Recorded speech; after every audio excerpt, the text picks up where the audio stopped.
মেলাত আচলতে মানুহ অহাৰ যিটো এটা পৰম্পৰা হৈছে তেনেকুৱা পৰম্পৰা আগতে নাছিলে। মেলাৰ সময়ত তেওঁলোকে মন্দিৰলৈকে আহে, কোনে ইয়াতে ধ্যান কৰে। কিন্তু এটা টিভি বা মিডিয়াত মেলাৰ বিষয়ে জনাৰ লগে লগে মানুহৰ মনত মেলাৰ কেইদিন মন্দিৰলৈ আহিবলৈ এটা উৎসুকতা বৃদ্ধি পাইছে। কিন্তু পাহাৰখনটো পাহাৰখনটো আপুনি ডাঙৰ কৰিব নোৱাৰে, ৰাস্তাকেইটাটো ইমানেই ডাঙৰ। মই ভাবোঁ যে মেলাৰ কেইদিন পাহাৰৰ ওপৰত অহাটো কোনো ইয়াত কিবা বেছি পুণ্য পায় তেনেকুৱা কথা একো নহয়। যিসকলে তিনিদিন ধ্যান কৰে তেওঁলোকেহে মেলাৰ সময়ত ওপৰলৈকে আহে। কিন্তু আমাৰ আপোনালোকে সাধুক দেখুৱাই দিয়ে, বিভিন্ন সন্তক দেখুৱাই দিয়ে, মানুহৰ মনত উৎসুকতাৰ সৃষ্টি হয়, মানুহ আহি যায়। আচলতে ইমান মানুহ পাহাৰখনে ল'ব নোৱাৰে। তথাপিতো এইবাৰ আমি আৰু 4,000 মানুহ থাকিব পৰা ব্যৱস্থা এটা কৰি লাহে লাহে ব্যৱস্থাও বাঢ়িছে, কিন্তু মানুহো বাঢ়িছে। আমি 2 বছৰত কৰি উলিয়াই দিম। তেওঁলোকে অপোজ যিটো কৰিছে, কৰিডৰ শব্দটোত ভয় কৰিছে। কৰিডৰ বুলি কোনো বস্তু নাই, ৰাস্তা এটা বনিব। বৰ্তমান যিটো ৰাস্তা আছে, দোকানকেইখন বাদ দি ৰাস্তাটো ডাঙৰ হ'ব, দোকানকেইখন নতুনকৈ বনাই দিয়া হ'ব।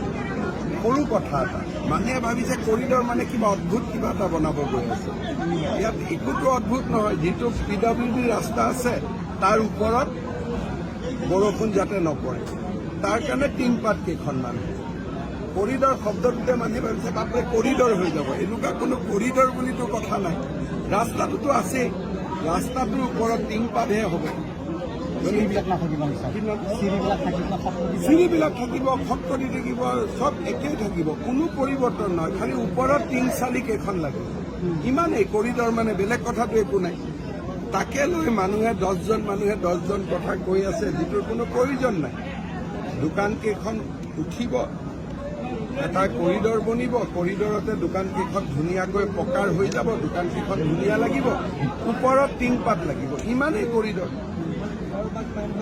কোনো 6-5টা ঘৰ ভাঙিব, তেওঁলোকক ৰাস্তাটো যিখিনি বহল কৰোঁতে মাজত আহে, তেওঁলোকৰ লগত আমি আলোচনা কৰি আছোঁ। ক্ষতিপূৰণ দিয়া হ'ব। তাতে আমি তলত নতুন ঘৰ বনাই দিম, য'ত আমাৰ জাগাখিনি আছে, তলত ফিল্ড আছে, তাতে তেওঁলোকৰ ঘৰ হ'ব। আৰু ফিল্ডখন অলপ দূৰত লাগিব। লিফ্টেদি বিকলাংগ দিব্যাংগ ব্যক্তিসকল আহিব। ইয়াতে কৰিডৰ মানে একো কিবা সাংঘাতিক বস্তু এটা নহয়। যেনেকৈ শব্দটো শুনিলে, ইংৰাজী শব্দটো শুনিলে ডাঙৰ ডাঙৰ লাগে। ভাল ৰাস্তা এটা হ'ব, ইমানেই। Thank U.